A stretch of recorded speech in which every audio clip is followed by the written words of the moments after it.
Bueno, ahora tenemos con nosotros a la doctora Angélica León Telles Girón. Ella es médico con maestría en nutrición clínica por el Instituto Nacional de Salud Pública.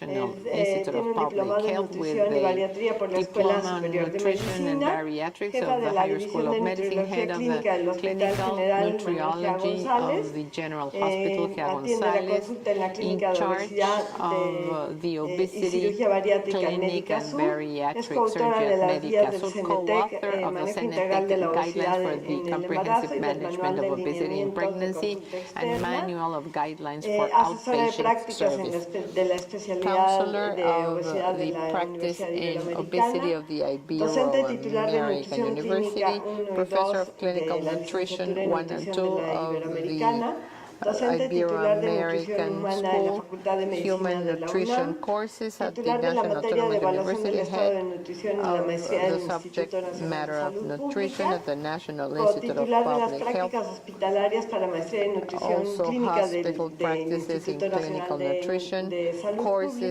y también de la Escuela de ISTE. Como ven, bueno, pues todos nuestros ponentes que nos acompañan hoy, bueno, tienen una larga lista, como dice el doctor Herrera, que podríamos hablar muchísimo tiempo de ellos, pero yo podría resumir que más que ellos son apasionados por trabajar, por buscar el bien del paciente y de resolver de distintas maneras pues un problema que el secretario de Salud declaró el día 14 de noviembre pues, una epidemia, pero que realmente pues ya cuando la declaran nosotros, y me incluyo, llevamos varios años trabajando en tell you that we've been working for many years. This is not the first time for us that we see this is an epidemic.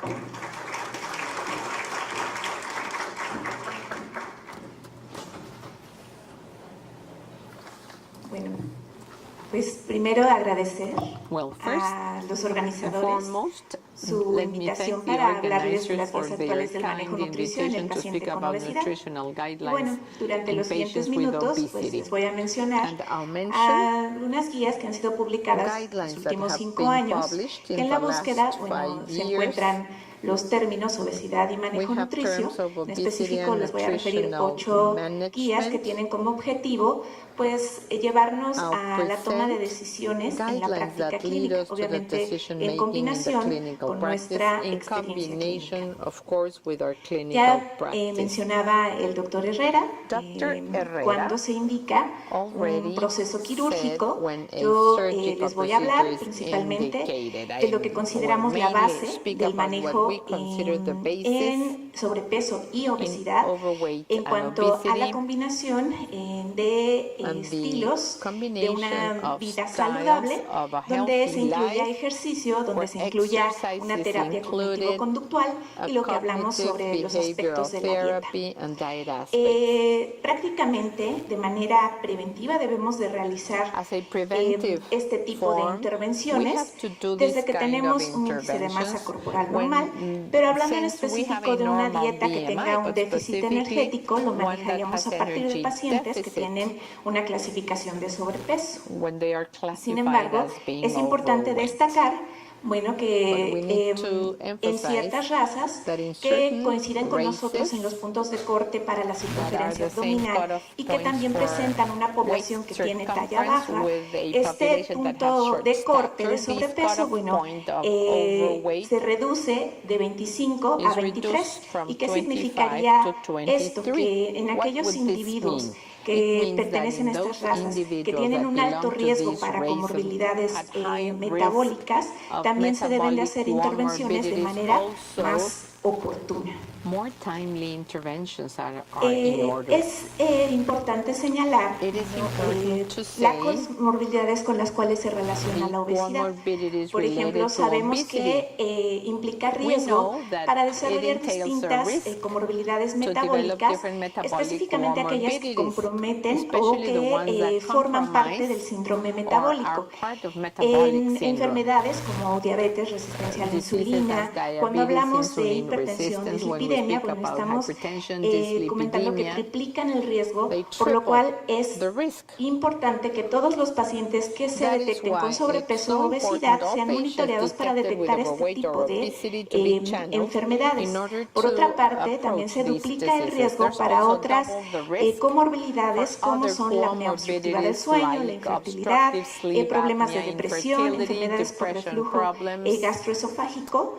Y a partir de esto, bueno, debemos de incluir al paciente en un programa que tenga promoción a los cambios en el estilo de vida, que de manera mínima debe de durar 6 meses o bien otorgarle por lo menos 14 sesiones a los pacientes para promover este tipo de cambios en el estilo de vida, incluso los pacientes que son candidatos a una cirugía bariátrica, se recomienda tengan dentro de un programa prequirúrgico este tipo de intervención, en el cual también se puede incluir el monitoreo a través de llamadas telefónicas, a través de internet, de estar comunicándose con los pacientes y que incluyan estas 14 sesiones. Pero a largo plazo también, para que se logre mantener una pérdida de peso que se considere exitosa, se debe de instaurar un programa que considere un mantenimiento a largo plazo, el cual debe ser mayor o igual a un año. Si nosotros pensamos, bueno, ¿y cuál sería esta pérdida de peso exitosa?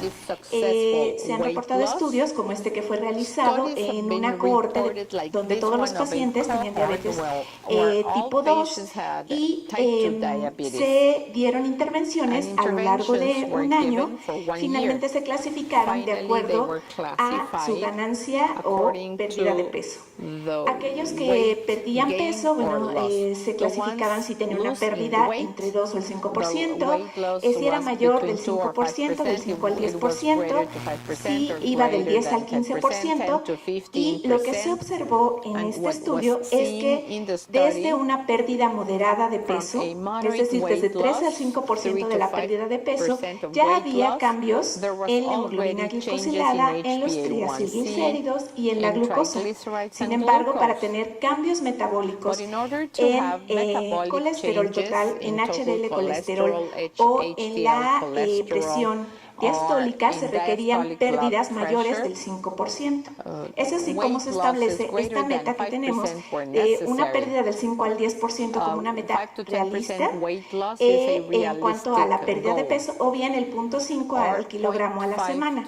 Sin embargo, por recomendación de expertos, se considera que a partir de un índice de masa corporal mayor de 35, la pérdida de peso sea mayor para tener un impacto sobre estas alteraciones metabólicas.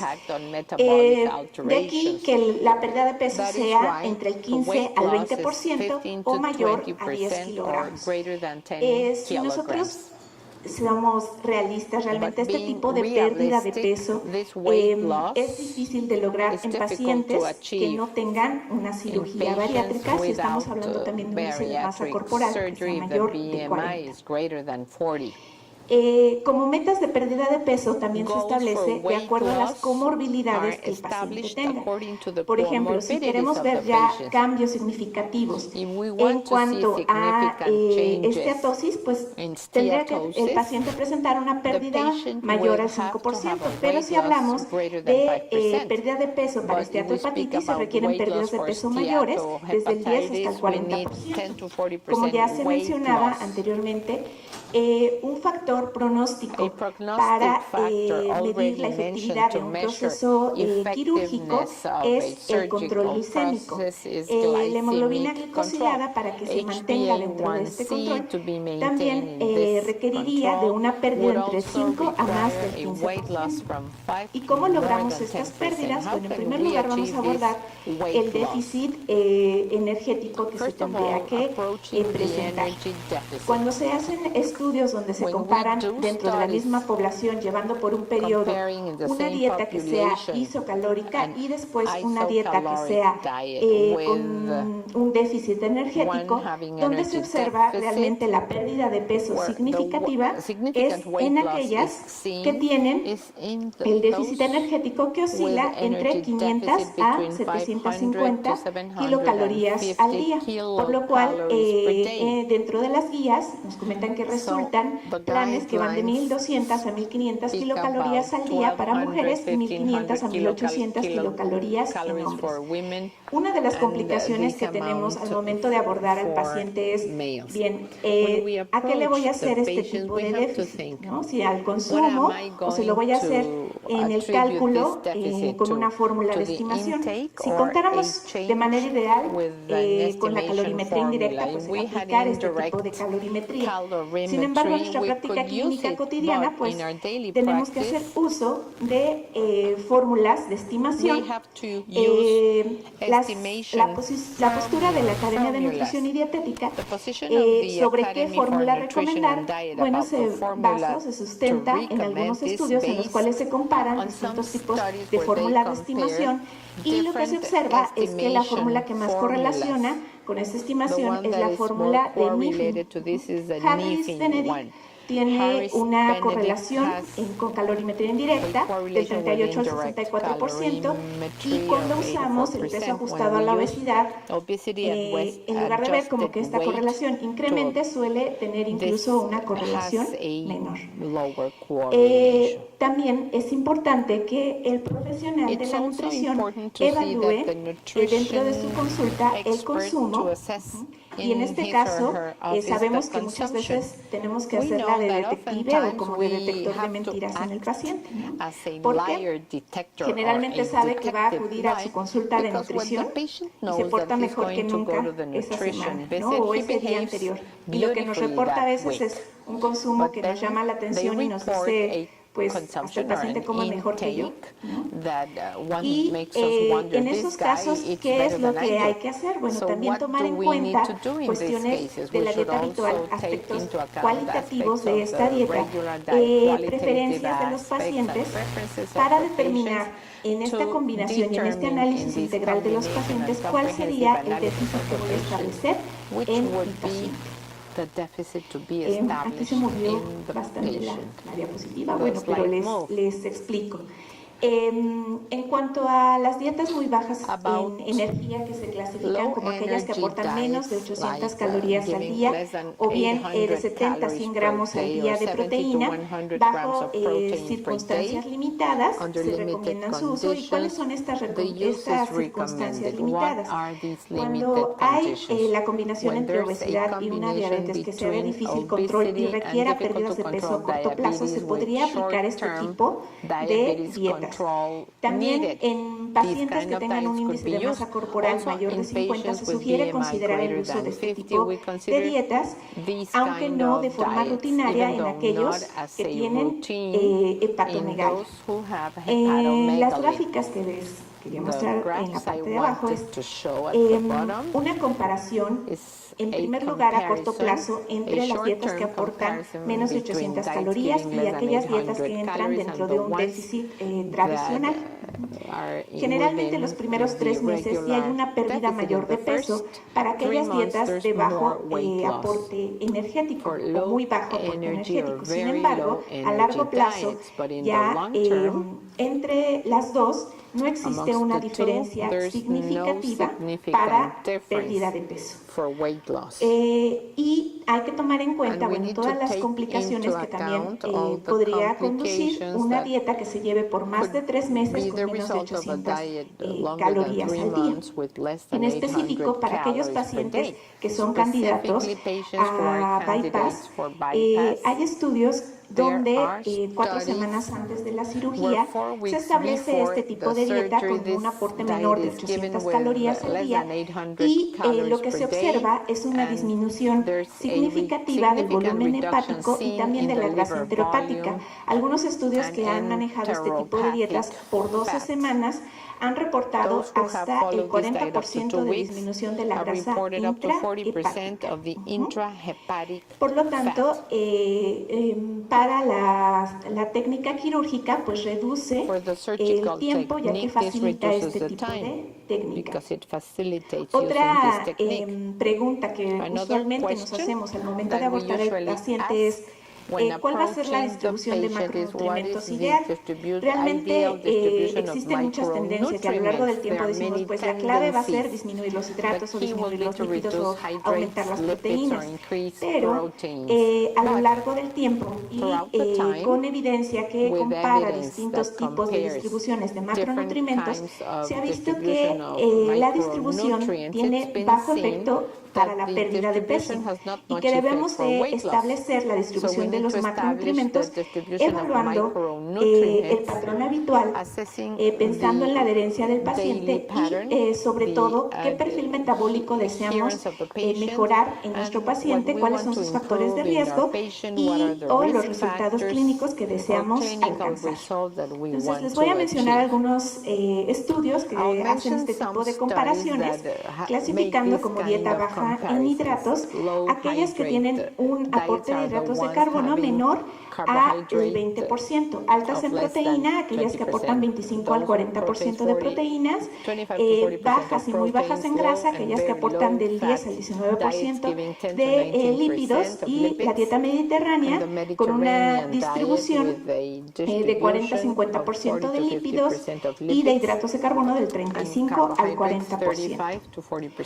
Cuando se hacen comparaciones entre las dietas bajas en hidratos y dietas bajas en lípidos, tenemos este metaanálisis en el cual se agruparon todos los ensayos clínicos aleatorizados que fueron realizados de 1996 al 2014, incluyó 1.797 pacientes, y observaron que había una pérdida de peso mayor durante los primeros 6 meses para aquellos pacientes que llevaban una dieta baja en hidratos.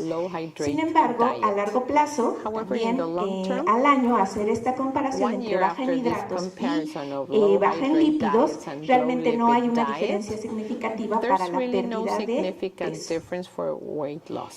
Y aquí creo que esta presentación, perdón, está mal. ¿Podríamos modificarla? I wonder, could you do something at the back because something is not right? Toda. Ajá, aquí se movió bastante. Something was moved here, so I need you to fix it. Pero bueno, lo que les menciono de hidratos de carbono,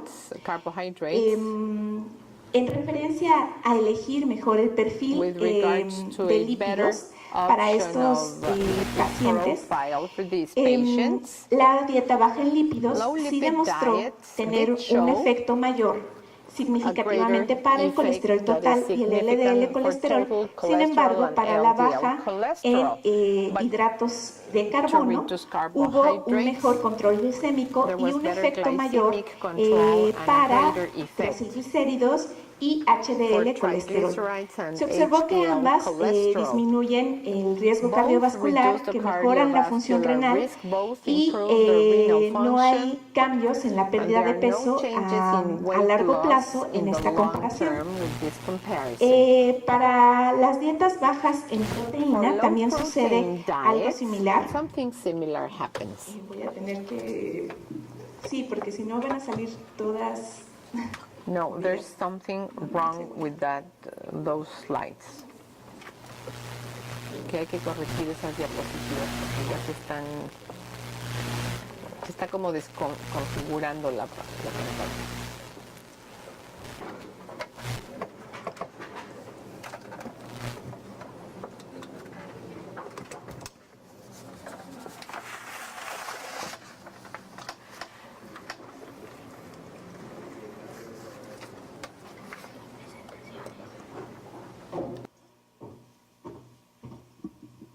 Sí, perdón, porque si no, pues no les voy a poder mostrar como las gráficas y este es como muy pre. Y bueno, en cuanto a las dietas altas en proteína, cuando se hacen estudios que comparan el aporte alto en proteínas y un aporte estándar de proteínas, también lo que se observa es que existe mayor pérdida durante los primeros 3 meses para la alta en proteínas, pero finalmente al año sigue siendo la misma pérdida de peso para ambos tipos de aporte. E igual se ve una disminución significativa del adipocito cuando se manejan dietas altas en proteína. Hay disminución del riesgo cardiovascular, pero ojo en este punto porque todo depende de qué tipo de proteínas también vamos a manejar. Si utilizamos principalmente las proteínas de origen animal, en lugar de disminuir ese riesgo cardiovascular, se va a ver aumentado. Y existe también una menor pérdida de masa muscular cuando la dieta aporta más de 1 gramo por kilogramo de peso de proteína. En este punto, pues debemos de pensar también que la RDA de 8 es eso, es un consumo mínimo que nos va a evitar la deficiencia de proteína, pero no significa que eso es lo máximo que le puedo manejar al paciente, porque es lo que muchas veces tenemos miedo como a tener un aporte mayor proteico. Bueno, en la dieta mediterránea, en los estudios comparativos, este metaanálisis fue realizado por Esposito y colaboradores, que presenta una suma de metaanálisis y también un metaanálisis específico sobre los efectos que la dieta mediterránea tenga sobre el control medido con hemoglobina glicosilada y también en cuanto a la disminución de la resistencia a la insulina. Entonces, la dieta mediterránea demostró que tenía un mejor control glicémico, que mejoraba la resistencia a la insulina, además de ser una dieta que... gracias. Que tiene mejoría hacia la esteatosis hepática y también una mejoría de la función renal. Bueno, y un tema de controversia es, ya que tenemos la energía, la distribución de los macronutrientes, ¿qué es lo que vamos a hacer con la distribución de esta energía a lo largo de distintos tiempos de comida? La controversia es existe inconsistencia en los resultados de investigaciones que ya son ensayos clínicos aleatorizados versus algunos estudios también observacionales sobre la omisión o la realización de colaciones o el salto del desayuno. Es un tema que igual muchas veces decimos de manera tradicional, siempre tienes que comer 5 comidas al día. Y el desayuno es forzoso para que no tengas sobrepeso ni obesidad. Pero en realidad, en aquellos estudios donde hubo la misma intervención para los pacientes y se tenía un grupo que desayunaba, un grupo que no desayunaba y un grupo control, no se observó diferencia significativa en la pérdida de peso. Entonces, con esto no quiero decir que el desayuno sea malo, no, sino que no existe suficiente evidencia para decir tiene sobrepeso, tiene obesidad, que no desayuna.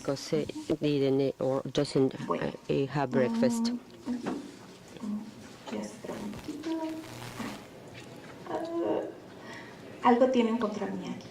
Something wrong with my slides.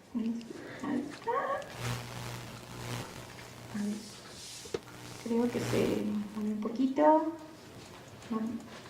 La siguiente. La siguiente. Bueno, ahí se ven las gráficas que no se ven. You can see the graphs. Ahí va. Siguiente. Gracias. Siguiente. Ok. Ya casi llegamos. We're almost there. Aquí está. Bueno. Here we are. Finalmente, dentro del manejo nutrición, debemos de tener la aplicación de técnicas o estrategias cognitivo-conductuales, ya que estas refuerzan la autoeficacia del paciente, lo cual ha demostrado tener un resultado mayor en nuestro manejo. Y dentro de ellas, además de establecer metas que sean específicas, que sean realistas, que sean alcanzables, que el paciente se proponga simplemente el sustituir cierto alimento por otro de menor densidad energética, el hacer una propuesta de un inicio a la actividad física puede ser una meta para empezar un cambio en el estilo de vida. También el tratar de solucionar ciertas barreras que los pacientes presenten al comer fuera de casa, con tener unas listas de sustitución o incluso el menú de algunos restaurantes donde puede tener una selección adecuada, puede mejorar esta autoeficacia del paciente, al igual que el automonitoreo donde él sepa registrar adecuadamente su consumo y se puede evaluar las porciones que él está llevando a cabo. Manejo de estrés, como aumentar, por ejemplo, las horas del sueño en el paciente o esas expectativas realistas en la pérdida de peso que no lo hagan perder esa autoeficacia que el paciente perciba en ese momento. Y un punto muy importante por evaluar. El siguiente, por favor. Maybe the next slide. Que no la puedo mover de aquí. Because I can change it from here. Gracias. Son las motivaciones. En este estudio se analizaron a todos aquellos pacientes que eran candidatos a la colocación de una banda gástrica y se evaluaron distintas motivaciones que los pacientes pueden tener. No es solamente motivación, pues perder peso o porque lo refirieron de tal o cual servicio, sino indagar a qué se debe ese deseo de perder peso. Si va a ser por apariencia, si se debe a mejorar su condición médica, si quiere adquirir mejor condición física para tener un mejor empleo, etcétera. Todo esto lo debemos de reforzar a través de los logros del paciente para tener mejores resultados. ¿Por qué? De manera lamentable, pues sabemos a largo plazo, también en cuanto manejamos estrategias como dieta, ejercicio, terapia cognitivo-conductual, aquellos pacientes que logran una pérdida de peso mayor del 5%, 2 años después, solo el 35 al 60% mantiene esa pérdida de mayor del 5%. Incluso, si hablamos también de pacientes que se han sometidos a cirugía bariátrica, después de tener una pérdida exitosa de peso, que se puede considerar al año tener una pérdida de peso excedido mayor del 70%, se puede recuperar el 15% del peso inicial 2 a 10 años después. Lo que significa que todas nuestras estrategias, también tanto prequirúrgicas, deben de permanecer en el postquirúrgico para lograr a largo plazo tener manejos exitosos. Successful management of our patients. Next. ¿Por qué se debe de establecer en conjunto tanto la dieta como el ejercicio, más una técnica como de automonitoreo? Porque se ha visto que esta estrategia logra mejor el mantenimiento del paciente en su pérdida de peso a largo plazo.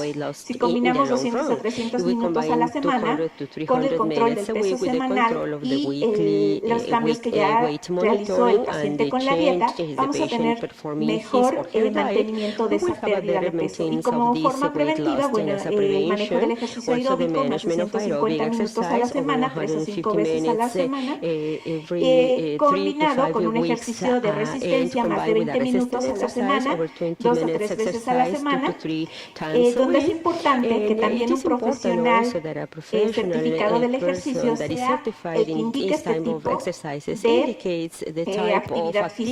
¿Por qué? Porque debemos de valorar si existen limitantes clínicas y cuál es la capacidad que ese paciente tiene para el ejercicio. Bueno, finalmente quisiera concluir la última, por favor.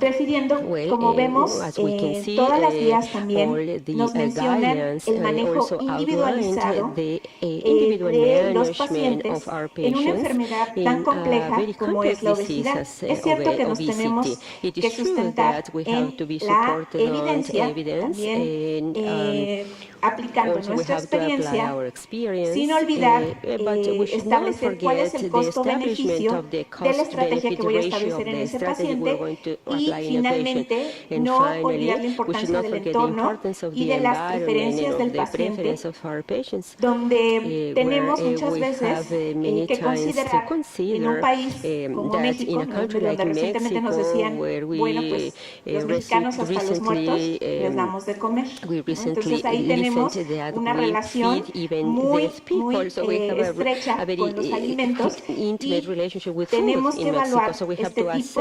de entornos para individualizar el tratamiento de cada uno de nuestros pacientes. Muchas gracias. Thanks a lot.